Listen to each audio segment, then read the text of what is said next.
Good evening. We're on the air again with another edition of Pachios on the News. And I have a great guest tonight because he knows how to do this. His name is Bill Nemitz.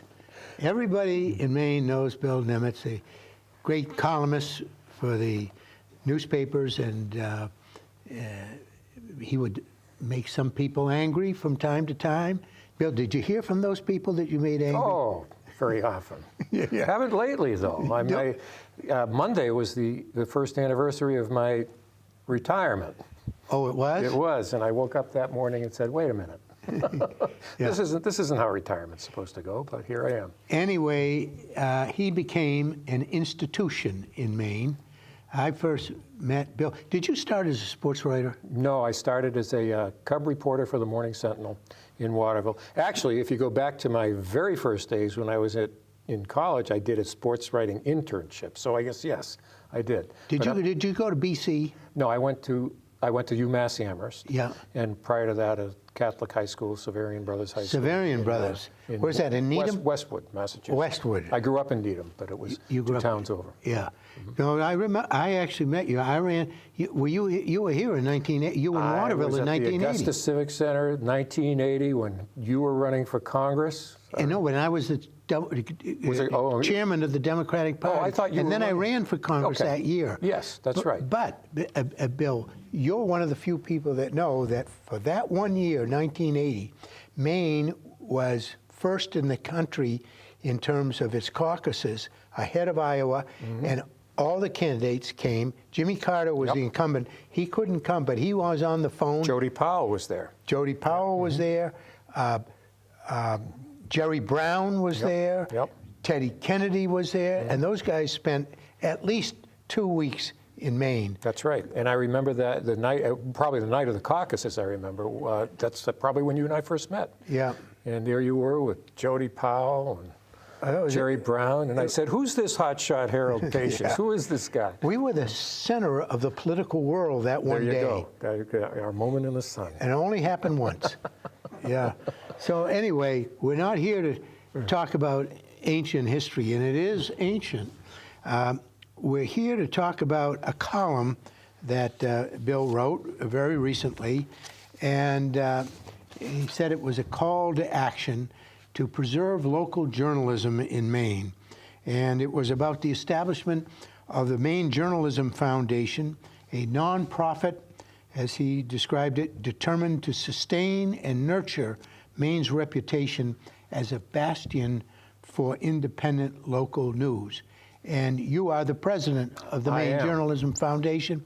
So why do we need a Maine Journalism Foundation? Two reasons. One is immediate, and that is that if you live in southern, central, western Maine, and you read a daily or weekly newspaper, local newspaper on a regular basis, then you are probably reading a newspaper that is owned by Masthead, Maine, which is a company that was formed by Reed Brower of Camden, who purchased the Press Herald and the Central Maine Morning Sentinel, the KJ, and from Donald Sussman back in 2015. These are the legacy is the Gannett newspapers. Correct. Exactly. Yeah. The Gannett newspapers. And Reed has been a great steward. And in addition to that, he then went on to acquire the Lewiston Sun-Journal, the Brunswick Times-Record, and a slew of weekly papers, some of which were already affiliated with those dailies, to the point where Masthead, Maine is now a collection of 5 daily newspapers, and depending on how you count them, up to 25 weekly newspapers. So it's all but one of the daily newspapers in Maine. That's correct. The Bangor Daily News is the only one. Is the only one. The only one. So we have to be unique in Maine in that respect. We are more than unique in that respect. In fact, Maine is the only state in the country right now in which there is not outside chain ownership of a single newspaper. The only state in the United States? That's correct. This is a pristine news ecosystem. Yeah. That's what we'd like to call it, in that everything is independently owned, and the more independently owned and the more local that ownership is, the more attuned it is to not only the pulse of the community, but the needs of the community, and a commitment to the community. So we're at a crossroads right now because Reed, as many people know, recently announced his intention to get on to the next phase of his life. And, you know, being a guy who just retired a year ago, I understand. I mean, in fact, Reed went to UMass at the same time I was there. Same time? Yeah, we didn't know each other, but he sold pizza in my dorm. I found this out 40 years later. He was the Bell's Pizza guy. But anyway, he wants to move on, but he wants to do it in an orderly, responsible way. So he made it known. Well, we picked up, myself and my fellow foundation members, Emily Barr from Cape Elizabeth, who was a former CEO of the Graham Media Group with the Washington Post. What do you mean, the Grand Media Group? Is that all the broadcast division of the Washington Post? Correct. TV's big in bunch big of TV markets. Stations. That's right. Chicago. Yeah. You know, those. She ran it. That she ran that division. And she lives in Maine now? She lives in Cape Elizabeth right now, and she is a pro on this stuff, I have to tell you. And then we have Bill Burke, who, you know, former owner of the Portland Sea Dogs, and of course, going back to the founding of the Weather Channel, and he has a very extensive broadcast background himself, and is a great fundraiser. I mean, he directed the Maine Medical Center's fundraising campaign. Was very successful at that. So we coalesced around a simple idea when we heard that Reed was planning on moving on, and that was the news market right now is such that when it comes to newspaper acquisitions, it's very often not a pretty sight. There is some very predatory. In fact, the acquisition market is mostly populated right now. The only people buying come at these things with a very predatory strategy, and that is that they're hedge funds, they're venture capitalists. They want to pull as much cash out of the operation as quickly as they can to get those instant returns for their investors on this purchase.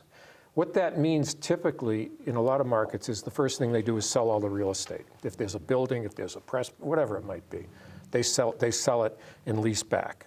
They get pulled cash that way. And then they go after, much more significantly to us, they go after the operating costs, which, as we know in any newspaper, is the newsroom. That's where is the people who produce it. Who make the phone calls, who dig out things, who look at the documents and report. Go to that town hall, go to that city hall, when maybe no one else is there, and pay close attention to what's on the agenda, what they're talking about. If they go into executive session to talk about things behind closed doors, those reporters are the ones who are challenging them, saying, we want to know why you're doing that. You have to follow the right to know law. Without those sentries, if you will, a lot of these towns, they do now even go uncovered, and not only does it remove that watchdog role that the press typically plays with government, but beyond that, it leaves the community in the dark, uninformed as to what's going on, until it's too late. What's this development going on down the street here? We didn't hear anything about that. Oh, sorry, contract's been signed. It's all, zoning board has approved it, planning board passed off on it. Nobody knew. So what we're saying is when an operation like that comes in and guts these news staffs, it's too late for the community at that point to do anything about it. They're in the dark, and that in turn has ripple effects on the community. People start going to their respective silos for information that is sometimes vetted, sometimes not. Rumors take root about things that aren't substantiated, but as we've seen in the past few years, it becomes fact overnight. And the next thing you know, we have what we have seen. You've seen it, I've seen it on TV here in Maine, even here in Maine in recent months, where you have these what were once municipal board or school board meetings that turn into absolute free-for-alls. We have police being called. We have elected officials being escorted out to their cars because they're afraid of the people who came to this meeting. And this all breeds on that misinformation and that lack of a starting set of facts on which everybody can base their opinions. So we feel like the Masthead Maine newspapers right now are they're a profitable business. They're doing fine. And what we want to do is more proactive than reactive. We want to acquire them from Reed, own them as a nonprofit, diversify their revenue streams, that be it through digital innovation, but also through, to some extent, philanthropy, which nonprofits can do, and just get Mainers to realize, number one, how lucky they are, and number two, how they now have an opportunity to protect that and to buy into this and to start treating newspapers not as a private business that's in business only to make money, but as a public service that is in business to inform the public and strengthen the democracy.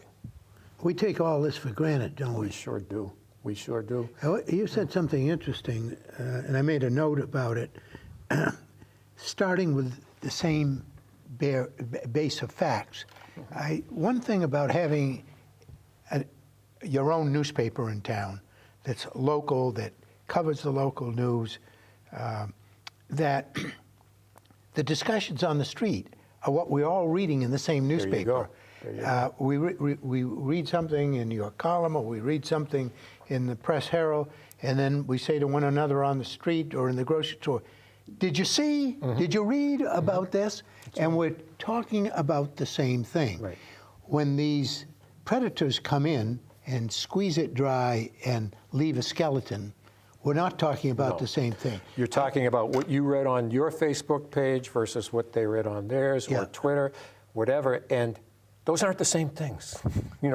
It's not that same starting point. Not the same starting point. It's like, I think it's analogous to what television was like when I was a young man, and we had 3 networks, and at 6 p.m. or 6:30, you watched either the evening news on either CBS, ABC, or NBC. Walter Cronkite, David Brinkley, Chet Huntley, or Harry Reasoner. Right. Harry Reasoner. Right, yeah. So there were 3 guys on delivering the news, and so at least a third of us were watching the same thing, and everybody was, they were pretty much straight in terms of the news. That's right. So we were having discussions based on facts. And that doesn't mean, we're not talking about groupthink here.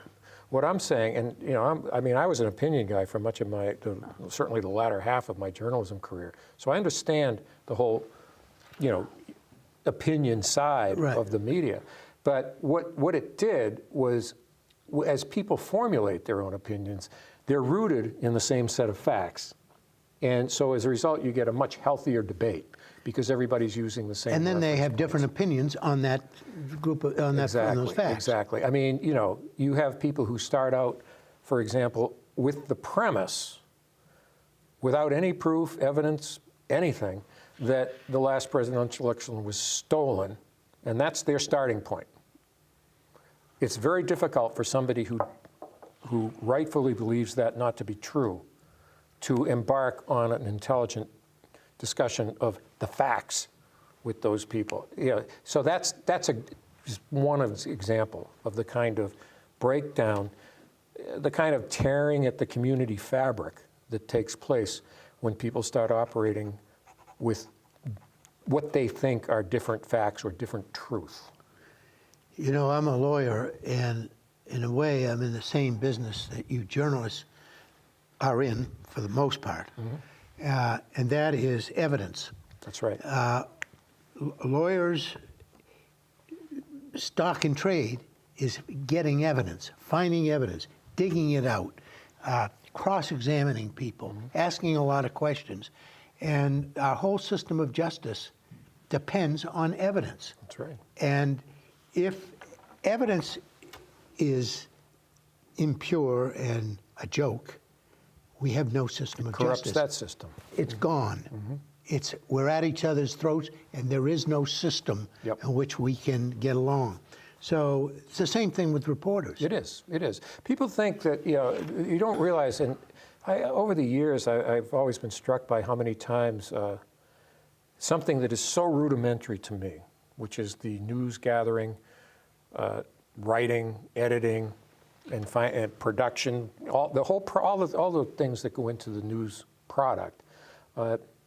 It's a complex process, and if you live it like I have for so many years, you just kind of take it for granted because that's just your routine. But when you explain it to people, when you explain the vetting that occurs between the editor and the reporter at the assignment stage, between the reporter and his or her fellow reporters during the reporting stage, between the reporter and the sources, then comes the writing, then it goes back to the content editor, and from the content editor it goes on to a copy editor, and then that goes on to a page, and that page gets proofed, and all the way along that process, there are people who, yes, they're looking for typos or, you know, the nuts and bolts stuff, but at the same time, anybody along that chain is not only authorized, but is required, if they see some flaw, some hole, some evidence that doesn't line up, to sound the alarm and say, wait, we gotta fix this. So by the time that paper hits your doorstep in the morning, that many eyes have been on it. That's a pretty thorough vetting process for an 8-inch story about the town council. And what happens when you turn all that over to, you know, the social media food fights that we now have every day, none of that happens. It's one person sitting down at a keyboard saying, I heard this is true, sends it, 10 people read it, 3 of them think it's true too, they put it out, and boom, boom, boom. There it And goes. without strong local journalism, all we've got left is the social media content, And I call it the babble. the babble. It's really what it is. And that's what we'll have. Yeah. So let's go back and talk about Maine Journalism Foundation. So the idea is to have Maine Journalism Foundation, a nonprofit, acquire these newspaper properties. That's right. That's our primary goal right now, because if only because it's imminent, and we know that we need to. Yeah, but you say it's imminent. We're talking not a long time from now. No. Actually, in terms of our immediate goals, we're talking weeks, not months. And you know, we need to. Our objective right now is to get a legitimate seat at that table when Reed Brower starts entertaining offers from buyers. We want The predators will be at the table. They will. Yeah, and we assume. You know, I don't know that for a fact right now, but we have to operate under that assumption. And we have had wonderful discussions with Reed, and I think Reed, he completely understands what we're about, and I think he also understands that we talked about the Guy Gannett legacy, and I'll get to that in a minute, because Guy's granddaughter Maddie Corson is helping us lead this charge. But Reed understands the whole idea. In fact, he used the word stewardship when he made his announcement. He said he didn't refer to himself as the owner. He said, I've been the steward of these properties. And I love the sound of that, because it plugs into that concept of public service. So we think he's at least somewhat philosophically aligned or understanding of what we're trying to do. But we need to be competitive.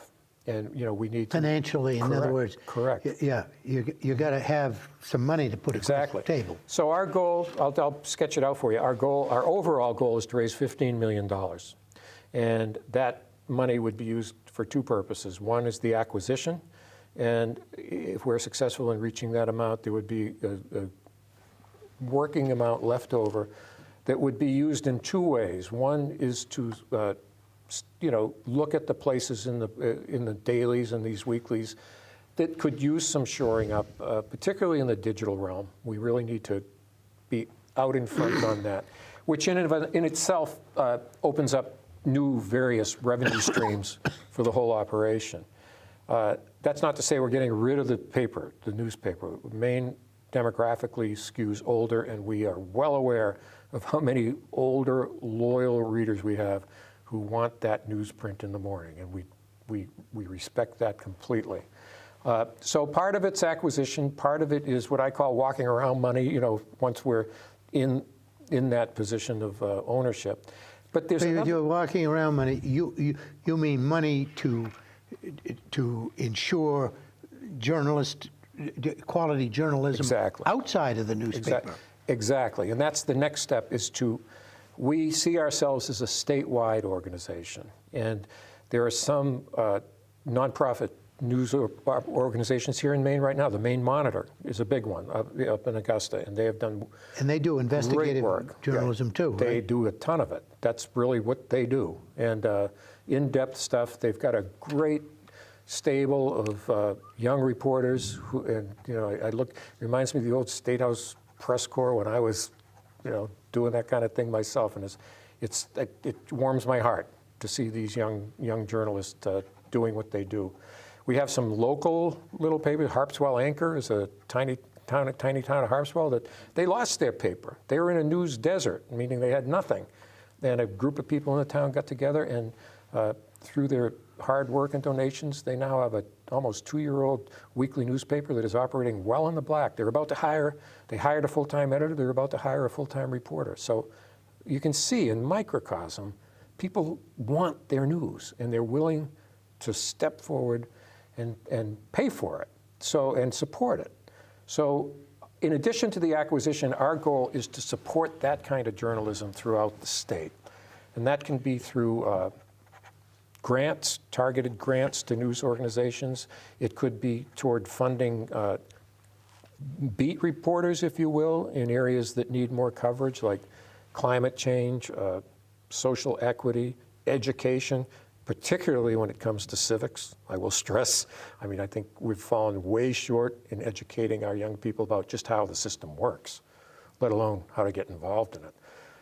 So that's our long-range mission. And our short-range mission is to use the Masthead Maine acquisition as kind of a catapult into that, where we will become a clearinghouse for local journalism support throughout Maine. So there's a lot of people watching us tonight who say, I hope they can raise the $15 million, and I can help them with the $25. Mm-hmm. We'll take it, and here's why. We are looking for the big donations. We all know that that's what this is going to take. You're not going to do $1 million, let alone $15 million on $25 donations. However, two things. Number one, we launched this just a little over a week ago. We've got over 300 donors online, and they're coming in. And I've noticed the donations are actually getting bigger and bigger, which is very heartening.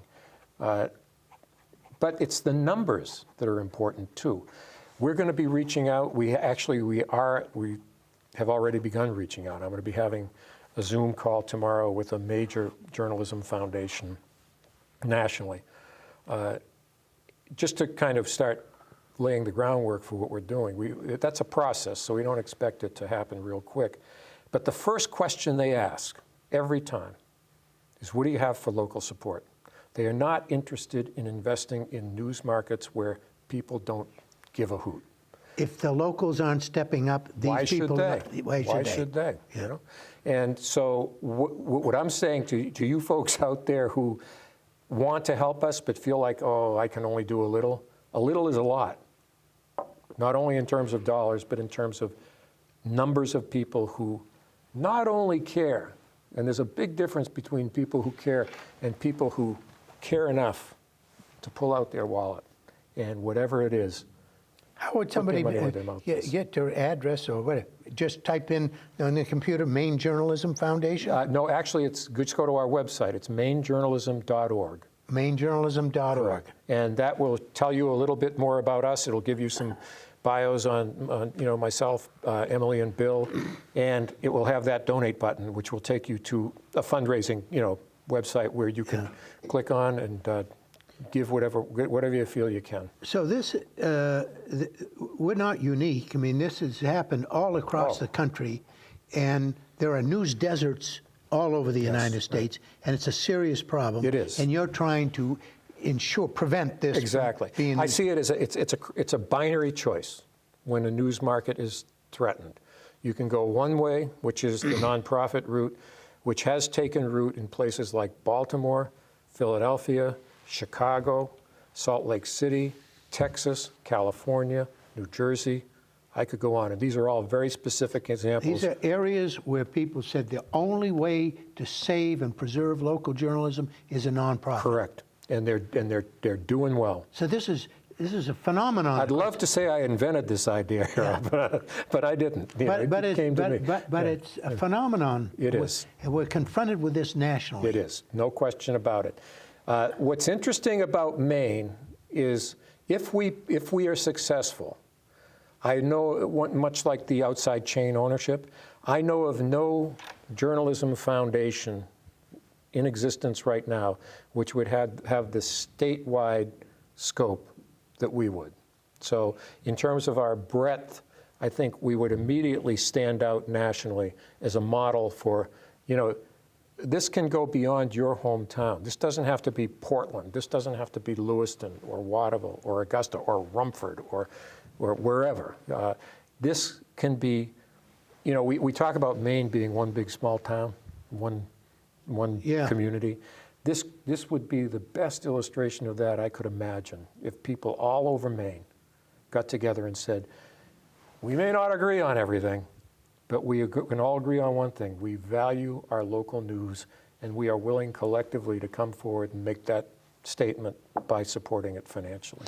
I want to talk some about, like, I know a little bit about the Baltimore nonprofit, but before I do, I wanted to ask you, I printed off an article that I read, a column you did some time ago about the school payroll scandal. That was in December, I believe. Well, I looked up, December 7th, Pearl Harbor Day. You launched this column. How apropos. You're right. I needed to cut loose, so why not? Why not that day? But essentially, this story is about how the Portland School Board was screwing up the payroll. Things were not good at the Portland School Board, and would have continued to be not good, except somebody began to shine the light on it. Exactly. And put the flashlight and say, wait a minute, folks, something's going on, and it's involving millions of dollars. That's right. Of your tax. And a lot of people's livelihoods. And a lot of people's livelihoods. So you and the newspaper shined a light on it. Well, I shone it rather, I certainly wasn't at the vanguard of that, and the credit for that goes to the Press Herald, and in particular, the Press Herald's education reporter, Lana Cohen, who was relatively new to the Press Herald newsroom, and I remember what it's like to come into a city where, you know, you're the new reporter, and you know, you're walking into these meetings, and it can be a very daunting process, especially when you know, the powers that be are as entrenched as they were in this particular case. She caught wind of this, and she started digging and digging and started writing, and the more she wrote, the more pushback she got, to the point where the superintendent and school board chair had publicly announced their intent to not respond to her calls, to not answer her questions. She was shut out. Which is essentially shutting out the people. Exactly. And she persisted. And God bless her for doing it. Because the harder she worked, there's always, you know, the truth will out. People in those positions think they can put a lid on it, and it's not going to get out. But once people out there knew that this young reporter was working on this story, they started coming. People would start calling her up. Back door, the roof, whatever. And she started getting the story from other sources. And she reported it beautifully, to the point where, well, as it was reaching its climax, I was watching this from, you know, Geezerville, having been retired for 7 months. And I was just standing up and cheering. And I was also at that point, of course, involved with this initiative. So I thought, wow, if this isn't an example of why it's important to have a vigilant hometown newspaper watching these things, I don't know what is. So I wrote that column saying to people, look at this. This is what's at stake here. This is why we do what we do. And this is why, whether you realize it every day or not, that paper is so important to your life. And as we know, the superintendent is now gone. There's been new leadership on the school board, and they're still trying to sort it out. Last I heard, I don't know. They're closer to a resolution, I'm sure. But all of that would have happened outside the public view. No one would have known about this. Except for these unhappy school employees whose paychecks were going completely on them. And where else would they have turned? So that's what you're trying to prevent. And I want to emphasize the importance of it. Not that it needs to be emphasized for our audience, because they understand. Sure. They're watching somewhat of a news show right now. We have a motivated group of people. Yeah, no, it's true. It's true. They pay attention, all of them. Different political views, but they pay attention. And I want to invoke the words of Judge Louis Brandeis, a early and mid-20th century justice, federal judge, who had, I think, the best quote for me. I've always remembered it. And it's something that I hope sticks with everybody in the context of this discussion, what Bill's talking about. Brandeis once wrote in an opinion, very simple phrase. He said, the best disinfectant infectant is sunlight. Sunlight, that's right. And that's what we're talking about. Will there be sunlight in our local coverage of events, or will there be darkness? Or as the Washington Post puts it, democracy dies in darkness. Dies in darkness. So what you're talking about is disinfectant. Exactly, exactly. And, you know, it's that, and it's also just communication. I mean, it doesn't always have to be, you know, the Woodward and Bernstein School of Journalism to justify a newspaper's existence. It's the high school sports. Where else are you going to get that? It's the local, the Portland Symphony. It's the arts. It's so many aspects of our life that one way or another are reflected and reported in the newspaper. It's the lifeblood. It's the community glue. There you go. Exactly. It's the catalyst. Holds everybody together. It's the catalyst that pulls the community together. And we're talking about it may go. It may. And this, I guess I feel like the sky is falling in the morning. But it's true. I mean, there's not a lot of time, but there's time for Maine to step up and say, we don't want that to happen to us. And that's really, in its essence, why we're here, why we're doing this. Now, you're a little bit different than Baltimore. Tell us what happened in Baltimore is that the nonprofit that was created is competing with the newspaper. It's really, and that's what we're trying to avoid, because what happened in Baltimore is there was an attempt to take the Baltimore Sun nonprofit, and unfortunately, that attempt failed. Yeah, it's a long story, but I'll just suffice it to say it didn't work out. And those people who were most committed to the nonprofit model, one of whom I believe you're acquainted with, you were he was a great friend of mine. Ted. Ted Venetoulis. Yeah, they said, okay, we're going to strike out our own, and we're going to start what is an online newspaper called the Baltimore Banner. And they're doing quite well, but it's a startup, and a startup comes with a lot of challenges and uphill climbs that you don't see in a transaction like this one, where you're assuming ownership of You're buying an ongoing operation. But the interesting thing that's happened is what everybody feared with the Sun has happened. There was that, finally right everybody. Away. And now there is a very well-worn path of very seasoned, very good professional journalists from the Baltimore Sun newsroom to the Baltimore Banner newsroom. To the nonprofit. Correct. And so they're kind of reestablishing a new beachhead, if you will, under the banner of this nonprofit.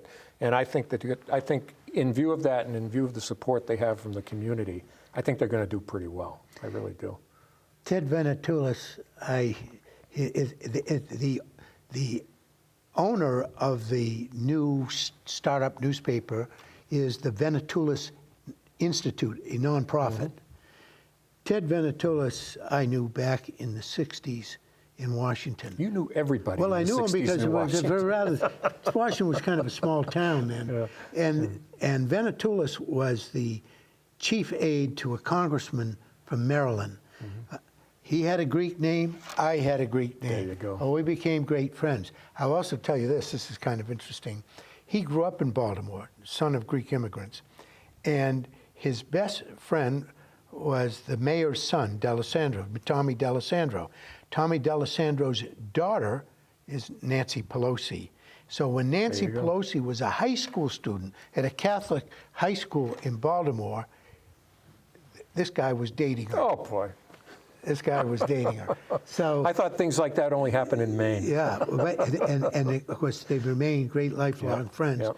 I first met Nancy Pelosi before she ever went to Congress through Ted Venetoulis. Yeah. But in any event, Venetoulis says he found a wealthy guy who was community-oriented, a guy named Bainham. And Bainham had the money, Yep. and Venetoulis had the desire and the Right. drive. Yep. And Bainham said, I'm going to make this happen with my money and your vision, Ted. And he did. And, and Ted Venetoulis said a couple of very interesting things that are applicable here, and particularly for this audience that's watching. He said one time, if a community loses its sports team or loses, they go away or they never got Which there. we've seen a lot with the NFL and the franchises. teams move Yeah, around. sure. He said, then it loses its spirit somehow. It erodes the community spirit to lose the sports team. And he said, if a community loses its newspaper, it loses its soul. Ah. And he said, we fight. Ted said, we fight to get local sports teams into our communities or fight to keep them there That's when right. others want to take them away. He said, and it's time to fight to keep God our bless 'em. local newspapers. God bless them. It's time to fight to keep our local newspapers. So and then he added, to the people in Baltimore, we're not second rate, and we don't want to be second rate. And I think that fired people up. Yeah, I think it does. Well, he's invoking the same kind of passion that people feel around sports. It's an emotional attachment that they have to their sports teams. And it's easy to do that with sports because they win or they lose and you laugh or you cheer or you cry. The newspaper's daily slog is what makes them so valuable to people. And it's one of those, in that column that I wrote just a week or so ago, I was looking around for similar inspiration, although I loved that quote. I wish I'd known about that quote. But the Call one me anytime you want to quote. yeah, sure. The one that came to mind that I used in the column was the quote from Joni Mitchell when she's once saying, "Don't it always seem to go that you don't know what you got till it's gone?" And if ever a statement was true about local newspapers these days, that's it. Because in Baltimore, despite the success thus far of the Banner, you lose the paper, especially in communities that are still reliant on the printed hard copy paper, and you lose the press. You lose the printed product. And you lose all the infrastructure that goes into producing that and delivering it and circulate. All those things go away. And then you're left with what they did in Baltimore. If you're going to start over from scratch, you got to do it with an online publication, which is great for a big metro area where that's a lot of what kind of that transition has taken place already.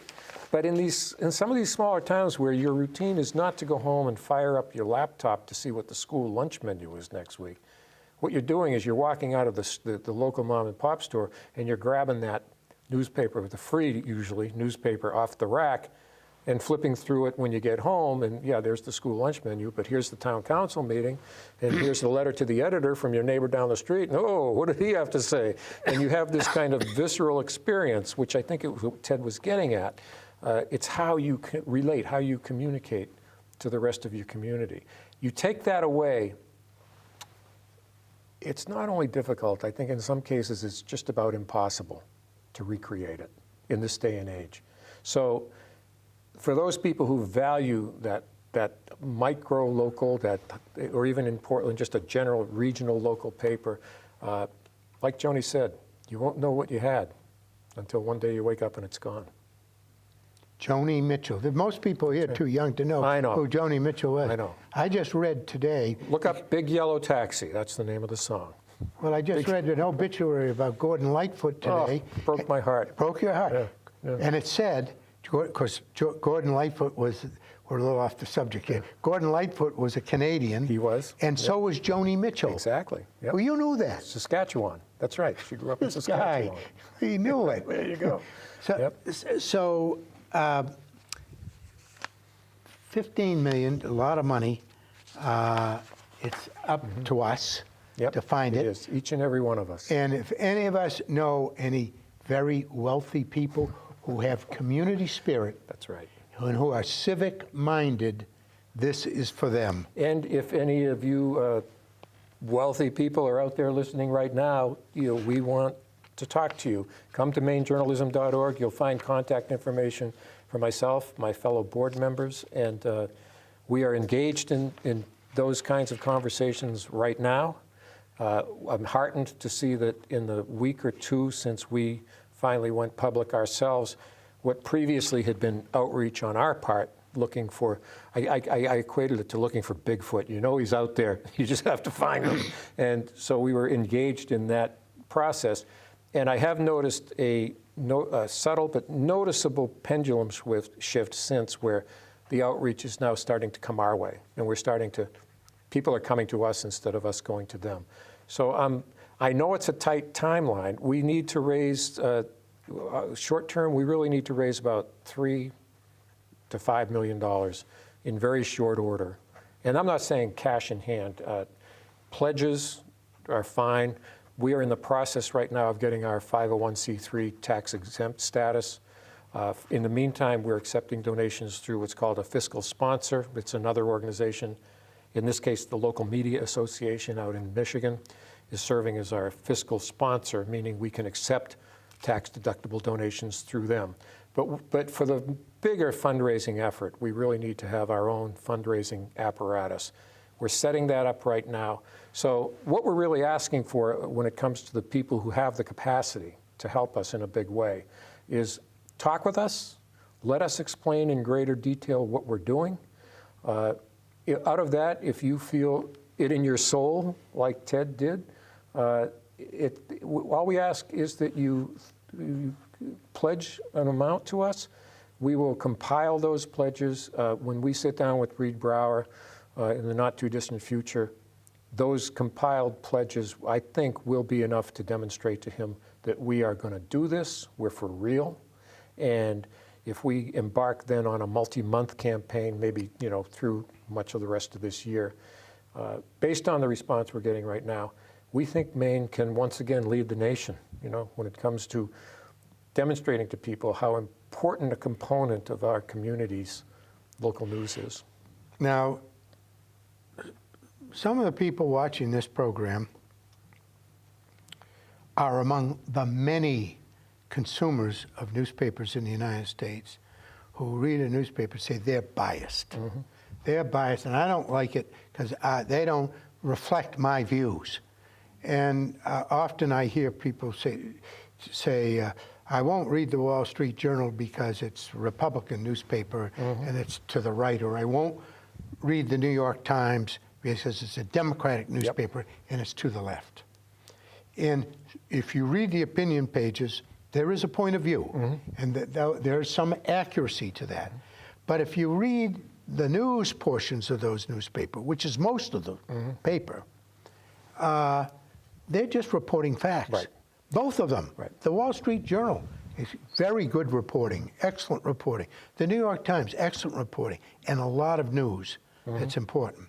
And people say about our newspapers, I hear neighbors of mine, oh, I wouldn't read that because that's a left-wing rag, okay? Well, I know Reed Brower, and I don't think he thinks that way at all. I don't think so. I don't think he's that. And I think that a lot of that is, it has to do with not hearing what you want to hear. Yeah. And there is a bit of a shoot the messenger syndrome there whenever particularly a controversial story comes out. But all I can tell people is that we adhere to that process I described in detail before, and we are, as for the purposes of our organization, we are heavily at work. In addition to the fundraising, we're a small board. There's 3 of us so far. We plan on expanding that to anywhere from 7 to 12 people. And I am involved right now in active recruitment of potential board members. And we are very determined that that board reflect the entire diversity of Maine, whether it's geographic, cultural, go down the line. So all the different things that you're looking to try to get as representative a group of people as we can. I've got 3 very well-known Republicans. I'm not going to tell you who they are because that wouldn't be proper, but who are on my list right now of people who, at least one of whom, I would hope even 2 of whom, would be willing to sit on our board. We are not about building an echo chamber, be it to the left or to the right here. We're about an organization that will truly reflect this changing state, I should say. It's not, it ain't what it was 20 years ago. We both know that. Let alone 40 years ago, and we both know that. So we're the face of the Maine Journalism Foundation as it emerges from this first phase is going to, I think, impress a lot of people with the breadth. Well, one thing we know, a foundation does not have political views. That's right. Not allowed. So that takes care of that problem. Yeah. But anecdotally, I want to make an observation here. For decades, Guy P. Gannett owned these newspapers. That's right. And I was, toward the end of the last 25 years of the Gannett family owning these newspapers, I was kind of avocationally in politics in Maine. I was a Democrat. And the Gannett newspapers of the Democrats said, oh, well, the Gannetts are Republicans. And they were. They were. For all the years, or many of the years, 22 or 3 years that Guy Gannett owned the newspapers, his wife served all of those years as a member of the Republican National Committee. There you go. Didn't bother Good people. history, Harold. I Well, like it's that. a fact. Yeah. She did. And it didn't bother me because I read the newspapers and I didn't think anybody was sitting around saying, oh, let's change that story so it favors the Republicans. No, they were just asking people questions, taking notes, and reporting to the public what was going on. Yeah, 2 things. One, that what people are reflecting there very often are the editorial views taken by the newspaper as opposed to the news reporting, and that's still an open question here. People say, well, how can you editorialize if you're a nonprofit newspaper? And it's a very good question because the rules that come with that nonprofit tax-exempt status preclude that kind of activity. There are some models. We haven't decided on one yet. But there are some models, for example, where the owning entity, in this case the foundation, which would be a nonprofit organization, can own a for-profit B Corp, which is basically a public benefit corporation that is in existence to satisfy the public good as opposed to, make just plain and simple make money. So there are still options where newspapers can editorialize and do some of the traditional things that they've done. We haven't, as I said, we're not far enough. We have very professional advisors. We have a guy named Carlos Burrio Nuevo from the Public Media Company, who is he actually, I mentioned that deal down in Pennsylvania. He was very pivotal in that, which just closed, I think this past week. What's the deal in Pennsylvania? That's where the family newspaper went to the public TV, the public broadcasting, and they merged. He was very instrumental in that. He was also involved in the Chicago situation. So that's a merger of the local newspaper and the public broadcasting. They're one now. They're one newsroom. Okay. In Chicago, WBZ and the Chicago Sun-Times have done the same thing. And Carlos was involved in that, so we really value his expertise here. And he's telling us,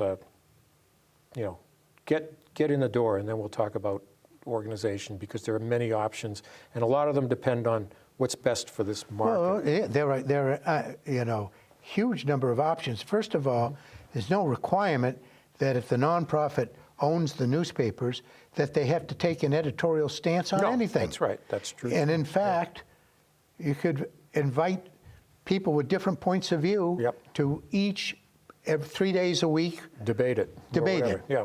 Yeah. That's right. I wanted to make one other point because you mentioned Guy Gannett again. And I can't tell you how important it is that Matty Corson, who was the last Gannett publisher of these papers, back going up to the late 90s when the Gannett family sold to the Seattle Times, another family-owned operation. Matty, I can't tell you how endeared she is to this day to those of us who worked in those newsrooms over the decade. We were at lunch the other day. Can I She just say, Guy Gannett, I believe, oldest grandchild. Granddaughter, that's correct. And Grandchild, oldest grandchild. And she reminded me of how her job. She really is too modest when she talks about the impact she had on these newspapers during her tenure. And but what she says is she was the hugger. That was her job. Our job was to put out the news. Her job was to come down to the newsroom and give us all hugs. And she hasn't changed a bit. But Maddie's name carries tremendous weight in this community. She is so universally respected, not just for her work for the newspaper, but for her philanthropy, Children's Museum, most recently. She has done miracles in this community, so that when she, at this point in her journey, told us that she was willing to serve, we approached her, could you be our honorary campaign chair, because your name alone carries such weight and influence that would really help us.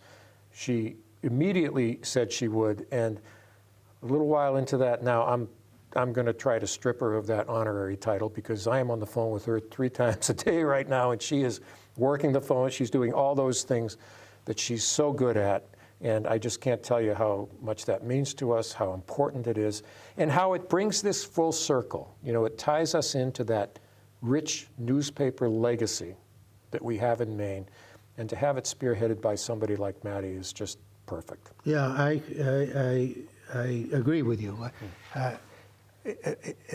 Incidentally, I've known Matty. She was known as Matty Jean when I knew her, since I was about 10 years old. Because okay, well, you got me beat then. we lived in the same neighborhood, one street apart. Okay. Yeah. I'm a little bit older than her. So I'm a little bit older than everybody, but she's Wouldn't included. know it, Harold. Yeah. So, Bill, how it comes together, we're flexible, but the nonprofit seems to be the way definitely this is going to go. Maine Journalism Foundation will be a nonprofit no matter what, and we will be around no matter what. We hope to pull this off. If perchance it doesn't work out for whatever reason, maybe much like what you see in Baltimore, we're going to stick around. We're going to keep looking for ideas and ways. But honestly, as I said before, now's the time. If we really want to maintain what we have, protect it, grow it, preserve it, now is the time. And I don't want to sound overly dramatic about that, but the fact is, given the way things played out this winter and spring, we are operating under a very tight timeline right now. So we ask that folks think about this, but at the same time, we ask that you don't think forever about it, because, as I said in the column a week ago Sunday, this is a call to action. Well, isn't it true that there are these predator organizations, private equity funds, that are in the business of squeezing and killing local journalism for profit, already showing some interest? Yes, I think that's fair. Again, I'm not privy to conversations that go beyond the ones we're having with Reed, but I have been watching the news environment closely enough, long enough now to know exactly what's going on out there. And you don't need a crystal ball to know that they're circling right now. And we need to see where they come down on this. I mean, maybe, as I mentioned earlier about the real estate disincentive in this case, you know, who knows? We don't know what it's going to look like. I mean, there's no real estate here for them to cash in on. Squeeze out. Yeah, Squeeze that's out. right. Yeah, but there are people, and as I've always believed when it comes to journalism, it's not about the buildings, folks. Beautiful as the press, what is now the Press Hotel down on Congress Street here might be, and what a historic landmark it might be. That's not the soul, as you described it, of the community. That was a building. The soul is the people who worked inside there and the people who still work inside that newspaper. And those are the people in this scenario who would be squeezed first. And it's not only unfair to them and their livelihood, but more broadly, it's unfair to the whole community. And they're the ones who are shining the light, Exactly. making the sunshine that disinfects corruption and scandal and all the other bad things that can happen in a local community. Exactly They're right. shining the light. And as you point out, it can go to darkness very quickly. can. And it will change everything in the community. And people will be able, people in power will then say, they'll never find out. That's right. You know, an interesting side to that, there was a study done, I wish I could remember the university that did it, but they did a study of municipal borrowing rates in communities that lose their newspapers. The interest rates go up. Because the lenders are worried that there's trouble. Precisely. We don't know what's going on, right. say the lenders. It's like saying this bank has a guard, this bank has a security guard at the door, this one doesn't. Where are you going to put your money? Yeah. You know, and it's the same phenomenon. So it does have a lot of unexpected real-world consequences when you lose your newspaper. But you're right. The one that troubles me most is the prospect of these government officials, elected and otherwise, who can gather for a public meeting, and I've seen this, in a public meeting place to conduct their public business, and they might as well be in executive session. You know why? Because there's no one there. There's no one there. And very often, conversely, when you have a robust, active newspaper, there's one person there, and it's that reporter. I have been a lawyer for 55 years. I've done a lot of administrative law. I've appeared before boards, commissions, and otherwise. And I can tell you, they're all inclined to hide things. Yep. It's just instinct to hide it, to keep the public out, and so forth. I believe this is essential, and I'll just wrap up by saying it sounds like it's about 15 minutes until midnight. There you go. It is. Thanks. Harold, thank you so much. Thank I really you for coming appreciate the out. opportunity.